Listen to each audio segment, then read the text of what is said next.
Assalamualaikum dan selamat pagi. So, hari ini kami akan terangkan tentang Reinforced Concrete Design dan ini ialah senarai nama ahli-ahli kami yaitu Zain Nizam, Adin Airil, Faiz dan saya sendiri Muhammad Farid Aiman. Kami daripada grup Gacor Squad. Oke, pelan ini merupakan pelan grid struktur untuk proyek di sisi 50203. So, fokus pembentangan kami yaitu kolom, beam, dan slab. So, setiap elemen struktur disusun berdasarkan sistem grid untuk memastikan kekuatan dan kestabilan bangunan. Lepas tu, kolom ditempatkan pada setiap persilangan grid sebagai elemen penanggung beban utama. Beam pula, dia menghubungkan antara dua kolom dan memindahkan beban ke slab kolom. Slab bertindak sebagai permukaan lantai yang memindahkan beban ke beam. Tujuan pembentangan ni ialah untuk menunjukkan kefahaman tentang hubungan antara kolom, beam, dan slab dalam sebuah sistem struktur bangunan. Assalamualaikum, nama saya Adin Aril, 07 DKI 23F1014. Di sini saya akan menerangkan desain project slab. Spesifikasi LY sama dengan 5800 mm, LX 5700 mm. Kita bahagi, kita dapat 1.02 lebih kecil daripada 2.0, bermakna two-way slab. Karakteristik action GK 1.2, QK 2.0, design life 50 years, fire resistant R60, exposure class XC1. Lepas tu untuk material FCK 25, FYK 500, unit weight concrete 25, axiom bar 10 mm, slab thickness minimum thickness 80 mm, estimate thickness considering H 5700 bagi 26 kita dapat 219 mm.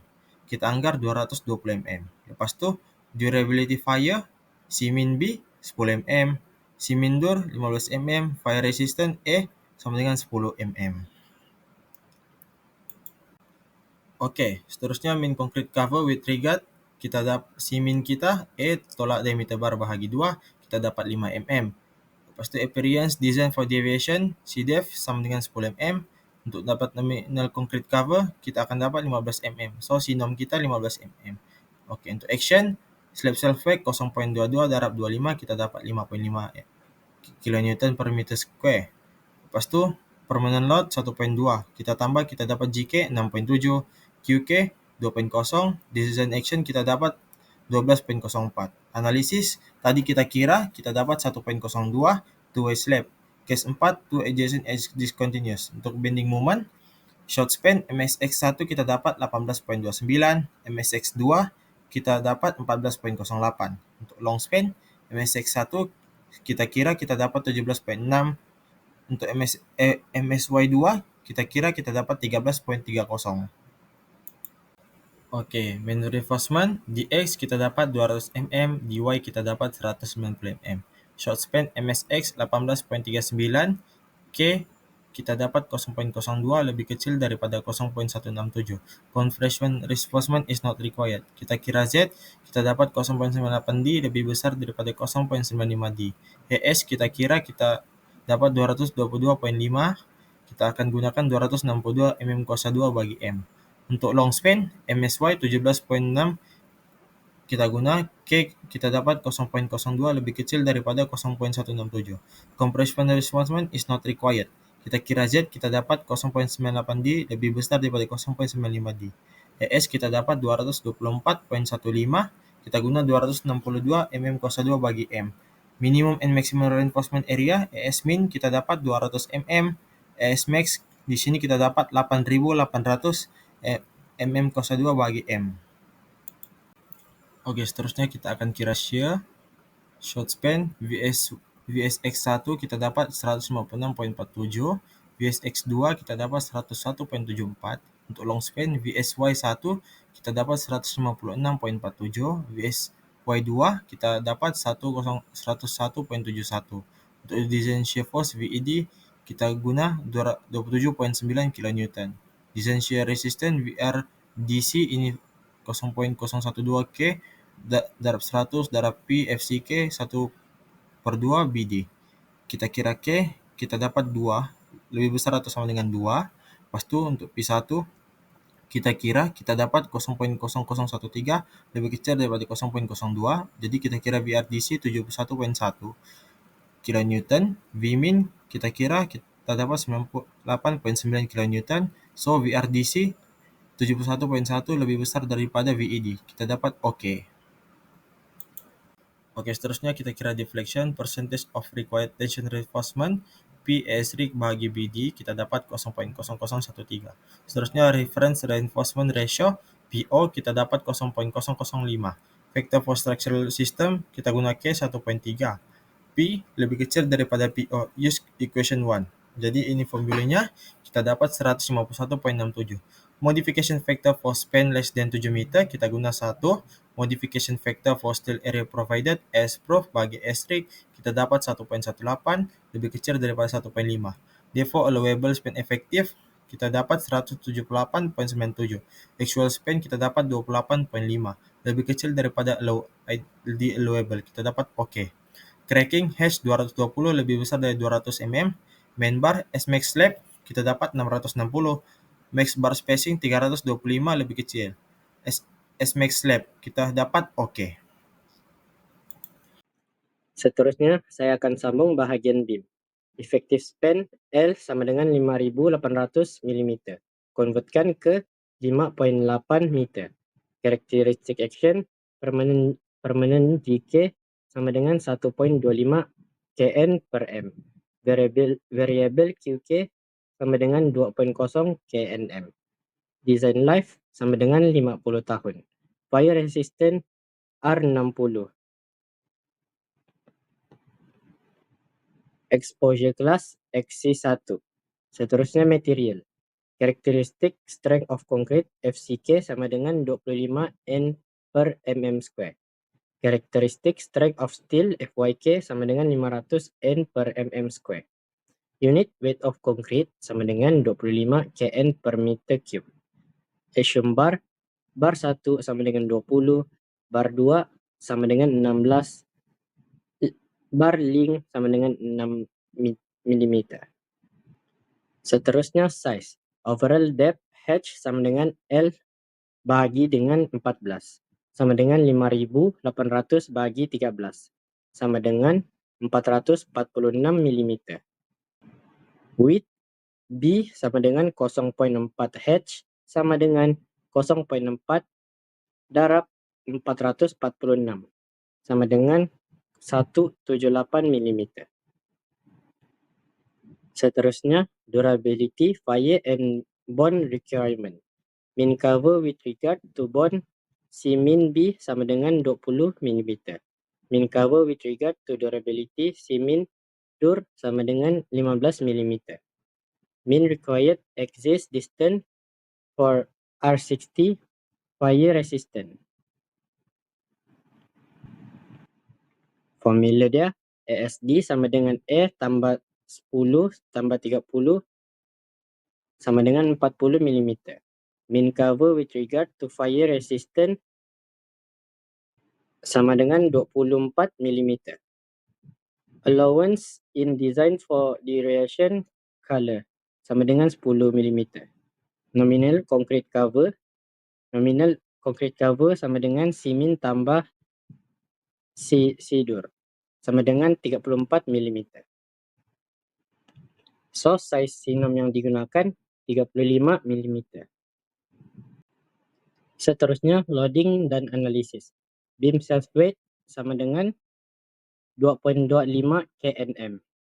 Permanent load excluding self weight sama dengan 1.25 kNm. Characteristic permanent action GK sama dengan 3.5 kNm.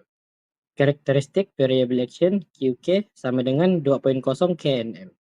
So dapat design action W sama dengan 7.73 kNm. Seterusnya ke SFD dan BMD. Untuk shear force V sama dengan 22.4 kNm. Bending moment dapat M sama dengan 32.5 kNm. Main reinforcement. Effective depth assume two layer of bar 1. D sama dengan 389 mm. D prime sama dengan 49 mm.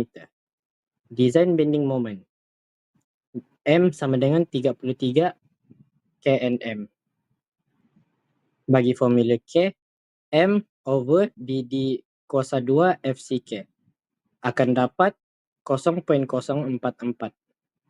Redistribution sama dengan 0% lebih daripada distribution ratio. Cable sama dengan 0.363 darab 1.0 tolak 0.44 tolak 0.116 darab 1.0 tolak 0.44 kuasa 2 akan dapat 0.167. Bermakna K lebih besar daripada cable. Compression reinforcement is required. Seterusnya Z. Z sama dengan 389 kurungan 0.5 tambah puncak kuasa 0.25 tolak 0.167 over 1.134 sama dengan 319 mm. Seterusnya X.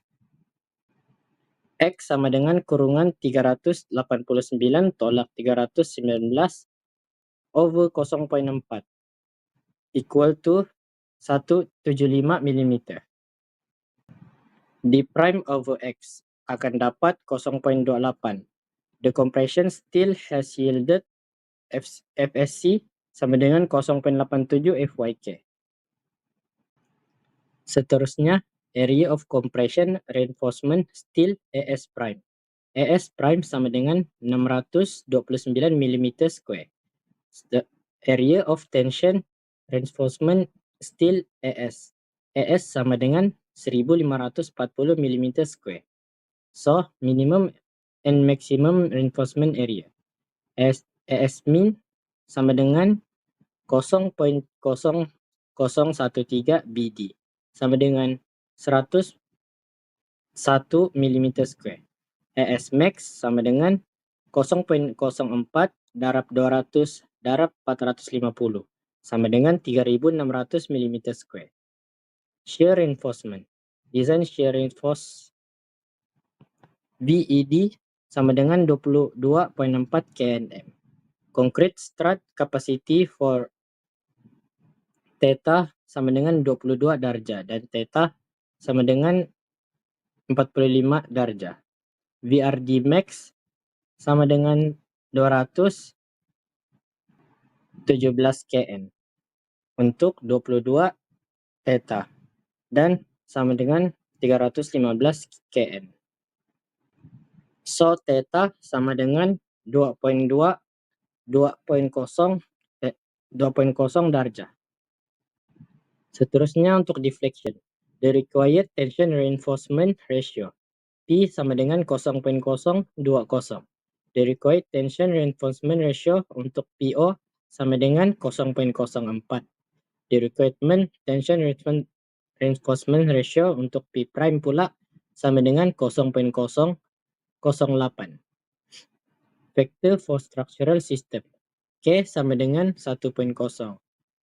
P lagi kecil daripada PO, so menggunakan equation 2. L over D sama dengan 13.77.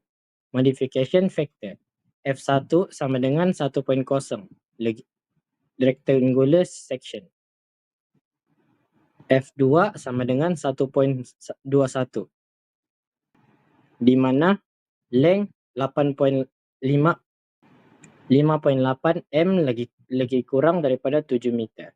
F3 AS prof over AS rec sama dengan 1.22. Therefore, the allowable span effective depth ratio ID allow sama dengan 20.47. The actual span effective depth ratio ID actual sama dengan 15. Yang terakhir adalah cracking.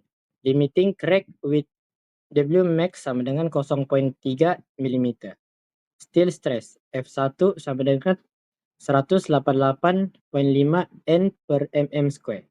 So, max allowable bar spacing S max sama dengan 200. Actual bar spacing S sama dengan 49 mm. So, cracking is okay. Thank you. Bismillah. Assalamualaikum dan salam sejahtera. Hari ini saya akan membentangkan mengenai pengiraan kekakuan rasuk dan kolom untuk struktur rangka berdasarkan spesifikasi yang telah diberikan. Okey. Sini nama spesifikasi struktur. Struktur terdiri daripada satu kolom utama dan dua jenis beam, iaitu main beam dan secondary beam. Dimensi yang diberikan ialah kolom berukuran 450 darab 450 mm. Okay, untuk main beam pula berukuran 200 darab 430 mm dengan panjang 1000 mm bagi bahagian pertama dan 5800 mm bagi bahagian kedua. Secondary beam berukuran 200 darab 450 mm dengan dua panjang, yaitu 5700 mm dan 4600 mm. Okey, bahan yang digunakan di sini FCK 25 kN per mm kuasa 2. Untuk FYK sama dengan 500 Newton per mm kuasa 2. Okey, seterusnya untuk moment inersia di sini, moment inersia kolom bagi kedua-dua arah iaitu I sama dengan 450 darab 450 kuasa 3 bahagi 12. Kita akan dapat 3.42 darab 10 kuasa 9 mm kuasa 4. Okey. Untuk beam pula, main beam I sama dengan 200 darab 430 kuasa 3 bahagi 12 sama dengan 1.33 darab 10 kuasa 9 mm kuasa 4. Okey, untuk secondary beam I sama dengan 200 darab 450 kuasa 3 bahagi 12 sama dengan 1.52 darab 10 kuasa 9 mm kuasa 4. Pengiraan ke stiffness K sama dengan EI bahagi L. Okey, untuk kolom pertama kita dapat KZ 7.48 darab 10 kuasa 5. Untuk yang kedua KY kita akan dapat 7.5 darab 10 kuasa 5. Okey, untuk main beam B1 1.33 darab 10 kuasa 9 bahagi 1000 kita dapat 1.33 darab 10 kuasa 6.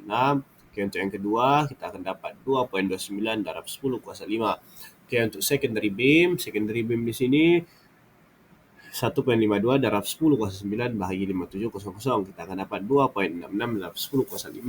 Okey, untuk yang kedua kita dapat 3.30 darab 10 kuasa 5. Okey, untuk kekakuan relatif kolom Z-axis top N kita dapat 1.03, bottom N kita dapat 1.03 juga. Okey, jadi nilai yang digunakan iaitu 1.03. Y-axis ini kita dapat top N 0.63, bottom N 0.63 juga. Nilai yang digunakan iaitu 0.63. Okey, yaitu seterusnya itu panjang berkesan kolom. Okey, di sini Z-axis kita dapat 3884 darab 3884.5 mm, Y-axis 3412.5 mm. Okey, radius of gyration kita dapat sini IZ sama dengan IY 130 mm. Okey, slenderness ratio lambda sama dengan LO bahagi I. Kita dapat sini Z-axis 29.88, Y-axis 26.25. Okey, slenderness limit sama dengan 20 ABC punca kuasa N. A kita dapat sini 0.7, B 1.1, C 1.7 tolak RM. Okey, seterusnya RM M01 bahagi M02. Okey, Z-axis kita dapat sini 0.40. Negatif 0.109. Yang kedua 1.809. Okey, Y-axis pula 0.667. Lepas tu yang kedua 2.367. Okey, untuk pengiraan N sama dengan NED per AC FCD. Okey, kita dapat nilai N sini 0.366. Okey, untuk slenderness limit Z-axis keputusan dia sini lambda lim dapat 29.88. Oke, untuk Y axis pula, tadi Z axis, sekarang Y axis kita dapat 26.25. Oke, seterusnya untuk semakan Z axis kita dapat 3427.5 mm, Y axis kita dapat 3412.5 mm. Oke, effective length of column berdasarkan tabel 10.1, top sama dengan 1, bottom sama dengan 1. Jadi faktor dia 0.75. Paksi X itu terdapat 3427.5 mm. Untuk paksi Y pula 3412.5 mm. Oke, seterusnya slenderness ratio lambda sama dengan LO bagi I. Terdapat situ paksi X 26.37 dan lambda lim X sama dengan 29.88. Sebabkan 26.37 lagi kecil daripada 29.88, maka kolom adalah non-slender. Oke, untuk paksi Y pula, lambda Y terdapat 26.25, lambda lim Y sama dengan 36.25. Oke, dan kerana 26.25 lagi kecil daripada 36.25, maka kolom juga diklarifikasi sebagai non-cylinder. Oke, sebagai conclusion, melalui pelan struktur ini, kita dapat melihat bagaimana kolom, beam dan slab dia saling berkaitan untuk membentuk satu struktur yang kukuh dan stabil. Maksudnya macam dalam sebuah struktur tu, dia tidak akan lengkap tanpa kolom, beam dan slab. Contohlah antara satu ni tiada. So, struktur tu dia tidak kukuh. Maksudnya ibaratnya macam bangunan. Kita mau buat rumah. Contohlah dia ada tiang begini. So dia akan contohlah ini kan dia dua tiang, tapi tiang tiada dia akan begini kan. So maksudnya ketiga-tiga apa nih? Ketiga-tiga struktur nih dia mesti ada dalam satu struktur bangunan. Oke, so untuk kolom dia berfungsi sebagai elemen utama penanggung beban. Beam pula dia memindahkan beban daripada slab ke kolom dan slab bertindak sebagai permukaan lantai yang mengagihkan beban secara seragam. So, apa yang kita dapat lihat di sini, ketiga-tiga nih dia berkait. Contoh yang satu perlukan ini, yang ini perlukan ini, tapi yang ini perlukan kesemuanya. Begitu. So, dengan memahami susun atur dan fungsi setiap elemen dalam pelan grid, kita dapat memastikan reka bentuk struktur yang lebih selamat, efisien, dan menepati standar pembinaan. Contohnya, kita mesti buat satu struktur bangunan nih selamat untuk digunakan, lepas itu dia tahan lama. Dia bukan yang orang bilang kita nih asal pakai aja, maksudnya asal siap. Tapi kita mau kan dia punya elemen tuh, elemen yang macam efisien, lepas tu menepati standar pembinaan supaya kita lulus. Lepas tu dia punya struktur tuh selamat supaya orang pun tak ragu-ragu mau guna kita punya struktur binaan. So itu saja. Sekian pembentangan daripada saya. Terima kasih. Oke guys, so sekiranya kamu menginginkan rumah yang selamat, rumah yang tahan api, kukuh, dan lepas tendet, so carilah kumpulan kami, Gacor Squad. Dijamin rumah Anda selamat 100%. Sekian, terima kasih.